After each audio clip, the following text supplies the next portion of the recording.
എല്ലാ കൂട്ടുകാർക്കും നല്ലൊരു ദിവസം ആശംസിച്ചുകൊണ്ട് മാമ്പഴത്തിന്റെ പുതിയ വീഡിയോയിലേക്ക് സ്വാഗതം. നമുക്ക് നേരെ ഉണ്ണിമോടെ അയ്യപ്പസ്വാമിയുടെ ഇന്നത്തെ നല്ലൊരു വിശേഷം കണ്ടാലോ.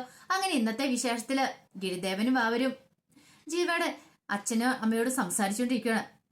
ബാവര് പറഞ്ഞു, നിങ്ങൾ കാരണം തന്നെയാ ജീവ മണിമാളയിലേക്ക് പോയത്. നിങ്ങളുടെ പ്രവൃത്തി അവനെ എത്രമാത്രം വേദനിപ്പിച്ചിട്ടുണ്ടെന്ന് അറിയാമെന്ന് ചോദിക്കുക.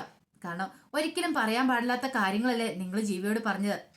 എന്തെങ്കിലും ഒരു കാര്യം വന്ന ഉടനെ അവനെ കുറ്റപ്പെടുത്തിക്കൊണ്ട് പറയും, നിന്നെ ഞങ്ങള് മണിമാളയിലുള്ളവർക്ക് കൊണ്ട് പിടിച്ചു കൊടുക്കുമെന്നൊക്കെ. അത് കേട്ട് അവന് സഹിക്കാൻ പറ്റിയില്ല. നിങ്ങളെ അവർ അത്ര സ്നേഹിച്ചിരുന്നു അവന്. അതുകൊണ്ട് നിങ്ങളെ പ്രവൃത്തി സഹിക്കാൻ പറ്റാത്തതുകൊണ്ടാ അവൻ അങ്ങോട്ട് പോയെന്ന് പറയാം. ഈ സമയത്ത് ജീവയുടെ അച്ഛൻ പറഞ്ഞു, അല്ല ഞാനെന്ത് തെറ്റ് ചെയ്തെന്നാ, ഞാനൊരു തെറ്റും ചെയ്തിട്ടില്ലെന്ന് പറയാം. ഈ സമയം ഗിരിജൻ പറഞ്ഞു, അതെ നിങ്ങളുടെ ഈ പിടിവാശി ഉണ്ടല്ലോ പരസ്പരം വിട്ടുകൊടുക്കാതിരിക്കാനുള്ള. ഒരാൾ തെറ്റ് ചെയ്തിട്ടുണ്ടെങ്കിൽ അത് തെറ്റാന്ന് സമ്മതിക്കണം ആദ്യം. പക്ഷെങ്കില് അതിന് പകരം പരസ്പരം അങ്ങോട്ടും ഇങ്ങോട്ടും കുറ്റപ്പെടുത്തിക്കൊണ്ടിരിക്കും. പക്ഷെ ഇതിനകത്ത് പെട്ടുപോകുന്ന ആരാന്നുള്ള ചിന്ത നിങ്ങളുടെ മനസ്സിലില്ലായിരുന്നു. നിങ്ങൾ തമ്മിലുള്ള വഴക്കിനിടയിൽ എപ്പോഴും ജീവയോട് പറയായിരുന്നു മണിമാളിയിൽ കൊണ്ട് ഇടുമെന്നൊക്കെ. ഇത് ഗിരിദേവൻ പറഞ്ഞു കഴിഞ്ഞപ്പം പെട്ടെന്ന് തന്നെ അതിനെക്കുറിച്ചുള്ള ചിന്തകളൊക്കെ ജീവയുടെ അച്ഛനും അമ്മയുടെ മനസ്സിലുണ്ടാവുകയാണ്. ഞാൻ പറഞ്ഞത് സത്യമല്ലേന്ന് ചോദിക്കുകയാണ്. ആ സമയത്ത് ജീവയുടെ അച്ഛനിങ്ങനെ ഓരോ കാര്യങ്ങളൊക്കെ ഓർക്കുക. കാരണം ലീലയുമായി വഴക്കിട്ടൊരു ദിവസം അവളോട് താൻ വളരെ ക്രൂരമായിട്ട് വളരെ പരുഷമായ രീതിയിലാണ് പെരുമാറിയത്. അല്ലെങ്കിൽ ഇങ്ങനെ തന്നെ എനിക്കറിയാം. കാരണം എന്തൊക്കെ നിനക്ക് ചെയ്തു തന്നാലും നിനക്ക് തൃപ്തിയാവില്ലല്ലേ. ഈ കടങ്ങളൊക്കെ വാങ്ങിച്ചു കൂട്ടിയത് എന്തിനാണെന്നറിയാവോ, നിനക്കും നിന്റെ മോനും വേണ്ടെന്ന് പറയുക. അപ്പൊ ലീല പറഞ്ഞു, ഇത് നിങ്ങളുടെ മോനും കൂടെ അല്ലേ, എന്റെ മോനും കൂടെയാ. പക്ഷെങ്കിലുണ്ടല്ലോ ഈ നാട്ടുകാട് മുഴുവൻ കടം മേടിച്ച് കൂട്ടി വെച്ചിരിക്കുക. എനിക്കൊരു സ്വസ്ഥത സമാധാനമില്ല. ഓഹോ, അപ്പൊ എല്ലാത്തിനും കാരണം ഞാനും എന്റെ മോനും അല്ലേന്ന് ചോദിക്കും. അതെ നീ തന്നെയാ കാരണം എന്ന് പറയും. ഓ എനിക്ക് ഇതിനെക്കുറിച്ച് കൂടുതലൊന്നും പറയാനില്ല. എന്റെ വായിന്ന് വല്ലതും കേൾപ്പിക്കരുത്. നിങ്ങൾ തോന്നിയാസം നടന്നിട്ട് ഇനിയിപ്പൊ കുറ്റം മുഴുവൻ എന്റെ മേലല്ലേന്ന് ചോദിക്കാം. ഞാൻ എന്ത് തോന്നിയാസം നടന്നെന്ന് നീ പറയണേ. നിനക്ക് സാരി വേണമെന്ന് പറയാൻ സാരി, അതോടൊപ്പം തന്നെ കമ്മല് വേണം കമ്മല്, മാല വേണമെന്ന് പറയാൻ മാല, ഇതിനെല്ലാത്തിനും പണം വേണ്ട എന്റെ കയ്യില്. ഇത് കേട്ടപ്പോ ലീല പറഞ്ഞു, എനിക്കേ അതൊന്നും അല്ല വേണ്ടത്. എനിക്ക് ഇച്ചിരി മനസമാധാനം മാത്രം തന്നാൽ മതി എന്ന് പറയാം. അത് മാത്രം നിനക്ക് തരാൻ പറ്റുമെന്ന് ചോദിക്കാം. ഓഹോ, അപ്പം മനസമാധാനമാണ് നിനക്ക് പ്രധാനം. അപ്പൊ അത് തരാതിരിക്കുന്ന ആള് ഞാനും. ഒരു കാര്യം ചെയ്തേക്കാം, ഞാൻ ഈ വീട്ടിലുള്ളതുകൊണ്ടല്ലേ നിനക്ക് സമാധാനക്കേട്. ഞാൻ ഈ വീട്ടിൽ നിന്ന് അങ്ങോട്ട് പോയേക്കാം, അതോടുകൂടി നിനക്ക് സമാധാനം കിട്ടുമല്ലോ എന്ന് പറയാം. ഈ സമയം ജീവ പറഞ്ഞു, അച്ഛ അങ്ങനെയൊന്നും പറയല്ല അച്ഛാന്ന് പറയണം. പിന്നെ ഇവിടെ എന്താ പറഞ്ഞ, ഞാൻ കാണുന്ന മനസമാധാനം ഇല്ലെന്ന്, ഇനി ഞാൻ ഒരു നിമിഷം പോലും നിൽക്കുന്നില്ല എന്നും പറഞ്ഞുകൊണ്ട് ജീവയുടെ അച്ഛൻ അങ്ങോട്ട് ഇറങ്ങുവാണ്. പെട്ടെന്ന് ജീവ തടഞ്ഞു. വേണ്ടച്ച, അച്ഛൻ പോകണ്ട അച്ഛ, അമ്മ ഒരു ദേഷ്യത്തിന് പറഞ്ഞില്ലേ, മാറി നിൽക്കണം അങ്ങോട്ട്. ഞാൻ പോയി കഴിഞ്ഞിട്ടുണ്ടെങ്കിൽ നിനക്ക് സന്തോഷമാവില്ലെന്ന് പറയാം.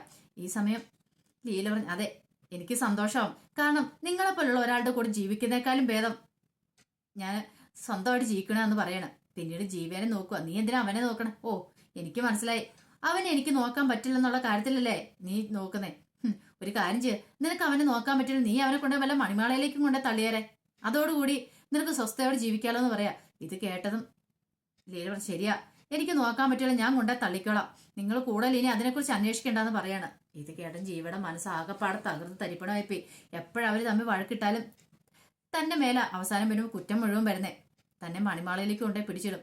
ആ ജീവിക്ക് സഹിക്കാൻ പറ്റിയില്ല. ജീവ അതുകൊണ്ടാണ് അന്ന് രാത്രി തന്നെ, കാരണം അമ്മ ഇങ്ങനെ ഒരിക്കലും പറയൂന്ന് പോലും പ്രതീക്ഷിച്ച കാര്യമില്ല, അന്ന് മണിമാളയിലേക്ക് പോയി മണിയടിച്ച് അതിനകത്ത് പെട്ടുപോയത്. ഇപ്പൊ നിനക്ക് ബോധ്യമായല്ലേ എന്ത് കാരണം കൊണ്ടാണെന്ന് ഗിരിദേവൻ അവരോട് ചോദിക്കുകയാണ്. ഈ സമയം ജീവയുടെ അച്ഛൻ പറഞ്ഞു, ശരിയാണ്. പെട്ടെന്ന് തന്നെ ബാവര് പറഞ്ഞു, കുടുംബം എന്ന് പറഞ്ഞിട്ടുണ്ടെങ്കിൽ കുടുംബം ഇമ്പം ഉള്ളതാണ്, കുടുംബം ഇമ്പം ഉള്ളതാണ്. കാരണം അച്ഛനും അമ്മയും നല്ല സ്നേഹത്തോടെ പെരുമാറിയാൽ മാത്രമേ മക്കൾക്കാണുള്ള സുഖവും സന്തോഷവും കിട്ടുള്ളൂ. മക്കളും അതുപോലെ തന്നെ ജീവിക്കുള്ളൂ ആ കുടുംബത്തില്. കാരണം ആ കുടുംബത്തിൽ പ്രകാശം ഉണ്ടാണെങ്കിൽ, ഒരു വെളിച്ചം വേണമെങ്കിൽ വീട്ടിൽ ഒരു സമാധാന അന്തരീക്ഷമായിരിക്കണം. അല്ലാതെ എപ്പോൾ നോക്കിയാലും അച്ഛനും അമ്മയും തമ്മിൽ വഴക്കുണ്ടാക്കുന്നുണ്ടെങ്കിൽ മക്കൾക്കും ഒരു സമാധാനം ഉണ്ടാകത്തില്ല. ആ കുടുംബത്തില് മൂദേവി ആയിരിക്കും കയറി ഇരിക്കണമെന്ന് ഗിരിദേവനും പറയുകയാണ്. ഇത് കേട്ടപ്പം ജീവയുടെ അച്ഛൻ പറഞ്ഞു, എനിക്കിപ്പം തെറ്റുകൾ മനസ്സിലാവുന്നുണ്ട്. എൻ്റെ മകൻ്റെ അത്രയും പ്രായം പോലും ഇല്ല നിങ്ങൾക്ക്, പക്ഷെ നിങ്ങൾ പറഞ്ഞ ഒരു വാക്കുകളും എൻ്റെ മനസ്സിൽ കൊണ്ടു. എനിക്കറിയാം ഞാനെന്ന ഭാവമായിരുന്നു, ഒന്നിനും വിട്ടുകൊടുക്കാൻ ഞാൻ തയ്യാറില്ലായിരുന്നു. ഈ സമയം ലീല പറഞ്ഞു, ശരിയാ ഞാനും അതുപോലെ തന്നെയായിരുന്നു, ആരുടെ അടിമയല്ലെന്നുള്ള ചിന്തയായിരുന്നു എൻ്റെ മനസ്സിലുണ്ടായിരുന്നത്. അതുകൊണ്ടാണ് ഞാൻ ഇങ്ങനെയൊക്കെ. പക്ഷെങ്കിൽ എൻ്റെ മോനെക്കുറിച്ച് ഞാൻ ചിന്തിച്ചില്ല, അതുകൊണ്ടാണ് എനിക്ക് ഇത്ര വലിയ നഷ്ടം വന്നിരിക്കുന്നത്. എന്തൊക്കെ സംഭവിച്ചാലും ശരി, എനിക്ക് എൻ്റെ മോനെ രക്ഷിക്കണം ഗിരിദേവ. ഈ സമയം ജീവയുടെ അച്ഛൻ പറഞ്ഞു, ശരിയാ ജീവനെ മാത്രമല്ല സുരേനെ രക്ഷിക്കണം, 2 ജീവനുകളാ നഷ്ടപ്പെട്ടുകൊണ്ടിരിക്കുന്ന പറയാ. ഗിരിദേവൻ പറഞ്ഞു, ആ ചിന്തയെ ഓർമ്മ നിങ്ങൾക്കുണ്ടായാൽ മതി. നിങ്ങൾ എത്രയും പെട്ടെന്ന് നിങ്ങളുടെ മനസ്സിലുള്ള വിദ്വേഷമൊക്കെ മറന്ന് നിങ്ങൾ ഒന്നാവ്. നിങ്ങളുടെ മകനെ രക്ഷിക്കണം, അതോടൊപ്പം സുരേനെയും രക്ഷിക്കണം. 2 ജീവനുകളാണ് നിങ്ങളുടെ കയ്യിലുള്ള, ആ ബോധ്യം വേണമെന്ന് പറയാം. ശരിയെന്നും പറഞ്ഞിട്ട് അവരങ്ങോട്ട് പോവാണ്. ഈ സമയം ഉണ്ണിമോളും ജീവൻ മുത്തശ്ശിയും കൂടെ സംസാരിച്ചുകൊണ്ടിരിക്കുക. മുത്തശ്ശി ചോദിച്ചു, അല്ല ഉണ്ണിമോൾക്ക് ആരെക്കുറിച്ച് ഒരു ഓർമ്മയും കിട്ടുന്നില്ലെന്ന് ചോദിക്കും. ഇല്ല മുത്തശ്ശി, എന്റെ മനസ്സിലേക്ക് ആരുടെ രൂപം വരുന്നില്ല. മുത്തശ്ശി പറഞ്ഞു, ഒന്ന് ഓർത്ത് വെക്കേ, ഒരു പക്ഷേങ്കില് ഇതിനു മുമ്പ് ഉണ്ണിമോൾ ആരുടെയും കൈ പിടിച്ച് ശബരിമലയ്ക്ക് പോയിട്ടുണ്ടോ? ശബരിമലയ്ക്ക് പോയ സമയത്ത് അവിടെ വെച്ചുണ്ടായ കുറെ സംഭവവികാസങ്ങളൊക്കെ ഒന്ന് ഓർത്ത് വെക്കാൻ പറയണം. ഉണ്ണിമോൾ ഇങ്ങനെ ആലോചിക്കുക, ഒന്നും കിട്ടുന്നില്ല. അപ്പൊ ഉണ്ണിമോളുടെ മനസ്സിൽ എന്താന്നുള്ള രീതിയിൽ ദേവികമ്മ ഇങ്ങനെ നോക്കണം. ദേവികയുടെ മനസ്സിൽ കൂടെ പെട്ടെന്ന് ആ ചിന്തകളും ഓർമ്മകളൊക്കെ കടന്നു വന്നു. താൻ ഉണ്ണിമോളെയും കൂട്ടി ആദ്യമായിട്ട് ശബരിമലയ്ക്ക് പോയത്, വഴിക്ക് വെച്ച് താൻ തലയിറങ്ങി വീണത്, അതൊക്കെ ഓർമ്മയിലേക്ക് വരുവാണ്. ഈ സമയം ഉണ്ണിമോള് പറഞ്ഞു, എനിക്കൊരു ഓർമ്മയും കിട്ടുന്നില്ലെന്ന് പറയണം. അവ്യക്തമായി എന്തോ ഒരു രൂപം മാത്രം എന്റെ മനസ്സിലേക്ക് വരുന്നുണ്ട്, പക്ഷെ എന്താണെന്ന് അറിയില്ല എന്ന് പറയണം. പിന്നീട് ചോദിച്ചു, അല്ല ഉണ്ണിമോക്കൊരു മുത്തശ്ശി ഉണ്ടായിരുന്നെങ്കിൽ മുത്തശ്ശിയോടൊപ്പം ഉണ്ണിമോള് ആഹാരം കഴിക്കുന്നേ, മുത്തശ്ശിയോടൊപ്പം കിടന്നുറങ്ങുന്നേ, അങ്ങനെയുള്ള കാര്യങ്ങളൊക്കെ ഓർമ്മ വരുന്നുണ്ടോ എന്ന് ചിന്തിച്ചു നോക്കാൻ പറയണം. അങ്ങനെ ഉണ്ണിമോൾ ഓർത്ത് വയ്ക്കുമ്പോൾ അവ്യക്തമായ ചില രൂപങ്ങൾ മാത്രമേ വരുന്നുള്ളൂ, ആരെയും വ്യക്തമല്ല. ഇല്ല മുത്തശ്ശി, എനിക്ക് ആ കാര്യങ്ങളൊക്കെ ഓർമ്മ വരുന്നില്ല, ചില രൂപങ്ങൾ മാത്രം എന്റെ മനസ്സിൽ വരുന്നുള്ളൂ എന്ന് പറയാം.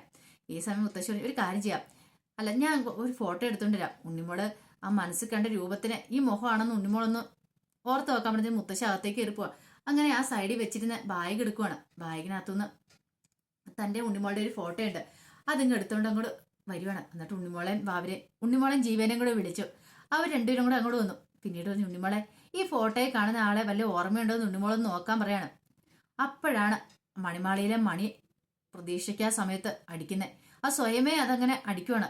ഈ കാഴ്ച കൊണ്ട് ഉണ്ണിമോളും അതോടൊപ്പം ജീവൻ ഞെട്ടി, മുത്തശ്ശിയും ഞെട്ടിപ്പോയി. പെട്ടെന്ന് മണിമാളയുടെ വാതിൽ തുറക്കപ്പെട്ടു. വാതിൽ തുറന്ന് അതിനകത്തുനിന്ന് ആ സ്ത്രീയും കൂടെ പുറത്തേക്ക് ഇറങ്ങി വരുവാണ്. മണിയടിച്ചാരാ, എന്തേ എനിക്കുള്ള സാധനം എന്ന് ചോദിക്കുകയാണ്. ഇത് കേട്ടപ്പോൾ ഉണ്ണിമോൾ പറഞ്ഞു, ഇല്ലേ മണിയടിച്ച് ഞങ്ങളല്ലെന്ന് പറയാം, വ്യാജം പറയണമെന്ന് ചോദിക്കുകയാണ്. ഈ സമയം ജീവൻ നല്ല സത്യമായിട്ടുള്ള കാര്യമാണ്, ഞങ്ങളല്ല മണിയടിച്ചേ, ആ തന്നെ ആ മണി അടിച്ചാന്ന് പറയണം. ഇതേ വെറുതെ എന്നോട് കള്ളം പറയണ്ട, എനിക്ക് മനസ്സിലായി. അതെ ഞാൻ എനിക്കുള്ള ഭക്ഷണം കൊണ്ടുവന്നിട്ടുണ്ടെന്ന് ചോദിക്കും. ഇല്ല ഭക്ഷണം കൊണ്ടുവന്നിട്ടില്ല, ഞങ്ങൾ ഭക്ഷണം ആക്കാൻ പോകുന്നുള്ളൂ, നിങ്ങൾ കൂടുതലൊന്നും പറയണ്ട, നിങ്ങൾ കള്ളത്തരം പറയാ, നിനക്ക് ഭക്ഷണം തരാനായിട്ട് പറ്റില്ല എന്ന് എനിക്ക് മനസ്സിലായി, ഇങ്ങോട്ട് വരാനും പറഞ്ഞ് അവരെ അകത്തേക്ക് ഏറ്റിക്കൊണ്ട് പോകാൻ തുടങ്ങുക. ഈ സമയത്ത് ദേവിയമ്മ തടഞ്ഞു. അയ്യോ അവരെ കൊണ്ടുപോവില്ല, അവര് മണിയടിച്ചിട്ടില്ല, കൊണ്ടുപോകലെന്നും പറഞ്ഞ് തടയാൻ ശ്രമിച്ചെങ്കിലും അതൊന്നും കൂട്ടാതാക്കാതെ അവർ അകത്തേക്ക് വലിച്ചുകൊണ്ട് പോവാണ് ആ സ്ത്രീയെ. ഈ സമയം ദേവികമ്മ അവിടെ കിടന്ന് അലറി നിലവിളിക്കുക. അപ്പോഴാണ് ഗിരിദേവനും ബാബരും കൂടെ അങ്ങോട്ട് വരുന്നത്. ഗിരിദേവനോട്, ഗിരിദേവ ഇതേ ഉണ്ണിമോളെയൊക്കെ അവർ പിടിച്ചോണ്ട് പോയെന്ന് പറയാ. ഇത് കേട്ടതും ഗിരിദേവൻ പറഞ്ഞു, അതെ ഇനിയിപ്പം നോക്കണ്ട മുത്തശ്ശി, നാളെ മാഘപൗർണമിയാ, അതിനു മുമ്പ് അവർക്ക് രുചികരമായ ആഹാര സാധനങ്ങൾ ഉണ്ടാക്കി കൊടുത്തില്ലെങ്കിൽ ഇതോടുകൂടി ഉണ്ണിമോളുടെ ഓർമ്മശക്തിയൊക്കെ പോകും. ഉണ്ണിമോളെ ഇനിയിപ്പോൾ അവരെന്തൊക്കെ ചെയ്യുന്ന പറയാൻ പറ്റില്ല, ഒരു പക്ഷേങ്കിൽ ശിക്ഷിക്കും. കാരണം അവർക്ക് ഒരിക്കലും ഇനി ഇവിടുന്ന് രക്ഷപ്പെടാൻ സാധിക്കില്ല എന്ന് വന്നിട്ടുണ്ടെങ്കിൽ അവർ ചിലപ്പോൾ ഉണ്ണിമോളെ ജീവനെ അപായപ്പെടുത്താൻ ശ്രമിക്കും. അതുകൊണ്ട് എത്രയും പെട്ടെന്ന് അവർക്ക് രുചികരമായ ഫുഡ് ഉണ്ടാക്കി കൊടുക്കണമെന്ന് പറയാം. ദേവിക പറഞ്ഞ് എന്ത് വേണം ചെയ്യാം, അതിനിപ്പം എന്താ ചെയ്യണ്ടേ, സാധനങ്ങളൊക്കെ വേണ്ടേന്ന് ചോദിക്കും. അപ്പൊ ബാബര് പറഞ്ഞ് സാധനങ്ങളൊക്കെ ഞങ്ങൾ സംഘടിപ്പിക്കണം എന്ന് പറയാം. ശരി എന്നാൽ ഞാൻ പോയി വീട് വിടാന്തരം കയറി ഇറങ്ങി നോക്കട്ടെ എന്ന് പറഞ്ഞിട്ട് പോകുന്ന സമയത്ത് ബാബര് പറഞ്ഞു, മുത്തശ്ശി തന്നെ പോണ്ട, ഞാനും കൂടെ വരാമെന്ന് പറയാണ്. അങ്ങനെ അവർ രണ്ടുപേരും കൂടെ അങ്ങോട്ട് പോവാണ്. ഈ സമയത്ത് സതിയുടെ അരികിലേക്ക് ലീലയും ജീവയുടെ അച്ഛനും കൂടെ എത്തി. അപ്പൊ ഈ സമയം സുര ഇങ്ങനെ അനക്കില്ലാതെ കിടക്കുക. പിന്നീട് അവർ സംസാരിക്കുമായിരുന്നു. ഈ സമയം സതി പറഞ്ഞു, നിങ്ങൾ രണ്ടുപേരും എടുത്ത് നല്ലൊരു തീരുമാനമാണ് വീണ്ടും ഒന്നാം തീരുമാനിച്ച്, ജീവയുടെ സുരയുടെ ജീവൻ രക്ഷിക്കാൻ വേണ്ടി ഒന്നായല്ലോ. ഇതിനു മുമ്പ് തന്നെ ആ ജീവയുടെ ഇതിനെക്കുറിച്ചൊക്കെ പറഞ്ഞിട്ടുണ്ടായിരുന്നു. ലീല ഒന്നും പക്ഷെ കൂട്ടാക്കിയില്ല. ഈ സമയം ജീവയുടെ അച്ഛൻ പറഞ്ഞു, എനിക്ക് കുറെ തെറ്റിദ്ധാരണകളൊക്കെ ഉണ്ടായിരുന്നു, ഞാൻ വലിയ ആളാന്നുള്ള ഭാവം, അതുകൊണ്ട് മാത്രമാണ് ഞാൻ ഇവളെ ഇങ്ങനെ അടക്കി ഭരിച്ചുകൊണ്ടിരുന്നത്. പക്ഷെ എൻ്റെ കണ്ണിപ്പോൾ തുറപ്പിച്ചു ആ 2 കുട്ടികളെ, എനിക്ക് മനസ്സിലായി എൻ്റെ കുറ്റങ്ങൾ എന്തൊക്കെയാണ്, ഞങ്ങൾ കാരണം ഞങ്ങളുടെ മോനെ എത്രമാത്രം വേദനിച്ചിട്ടുണ്ടെന്ന്.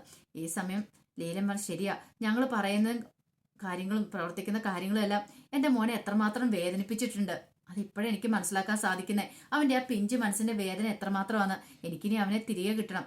ഒരു പക്ഷേ എങ്കിൽ ഗിരിദേവൻ പറഞ്ഞ പോലെ മാഘപൗർണമിക്ക് മുമ്പ്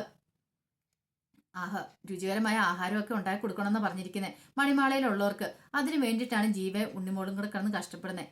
അപ്പൊ അങ്ങനെ ഉണ്ടാക്കി കൊടുത്തില്ലെങ്കിൽ എൻ്റെ മോനെ എനിക്ക് എന്നേക്കുമായിട്ട് നഷ്ടപ്പെടും. എൻ്റെ മോനെ മാത്രമല്ല ഈ കിടക്കുന്ന സൂര്യനെ നഷ്ടപ്പെടും എന്ന് പറയാ.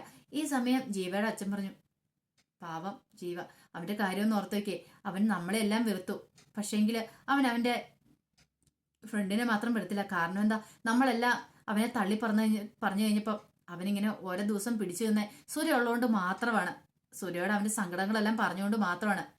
അതുകൊണ്ട് അവൻ ഇത്രയും കാലം ഇങ്ങനെ പിടിച്ചു നിന്നത്. ഒരു കണക്കിന് പറഞ്ഞിട്ടുണ്ടെങ്കിൽ സമ്മതിക്കണം, ഇവര് തമ്മിൽ ഒരിക്കലും ഇനി ഒരു കാരണവശാലും പിരിയരുത്. ഇവർ രണ്ടുപേരും ഒന്നും ഒന്നിച്ച് സന്തോഷത്തോടെ ജീവിക്കണം. അത് മാത്രം എൻ്റെ ആഗ്രഹമുള്ളൂ. അതിനുവേണ്ടി എന്ത് ചെയ്യാൻ തയ്യാറാണെന്നും പറഞ്ഞുകൊണ്ട് ലീലയുടെ കൈ പിടിച്ചിട്ട് പറഞ്ഞു, ബാ നമുക്ക് മണിമാളിയിലേക്ക് പോകാന്ന് പറഞ്ഞ് അവരങ്ങോട്ട് പോവാണ്. അപ്പൊ അതിന്റെ വിശേഷങ്ങളൊക്കെയാണ് നമ്മൾ കണ്ടത്. ഇതിന്റെ ബാക്കി വിശേഷങ്ങളുമായിട്ട് വൈകുന്നേരത്തെ പ്രമോയി വരാട്ടോ. ഒരിക്കൽ കൂടി എല്ലാവർക്കും നല്ലൊരു ദിവസം ആശംസിച്ചു നിർത്തുന്നു. നന്ദി.